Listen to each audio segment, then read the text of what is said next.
каде што ќе се вложува секоја година по 100-200 милиони евра и ќе ги собериме најквалитетните млади луѓе и повозрастни луѓе кои што ќе работат на научни достигања, утре дугине тие патенти да ги продаеме по свето, тука во Македонија да отвориме фирми, фабрики. Замислете еден пример, секојаш го кажам, можда и пак ќе го кажам.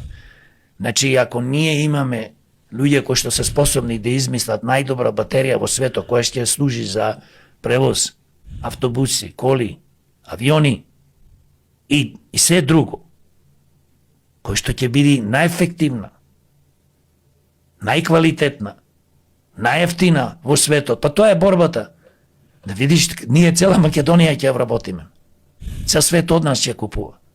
Наместо да си купуваат самите себе, бидејќи имаме еднаш, два пати, три пати поквалитетна батерија. Еден пример давам, за да народу објаснам, да му објаснам. Или лекови како што е во алкалоид. Оти државата не кажи, ќе вложиме толку и толку милиони евра во алкалоид, ќе вработиме заедно со алкалоид, се разбира, тие ја знаат таа работа. Толку и толку хемичари, научници, почете да работите на одреден врста на лекови, да речем.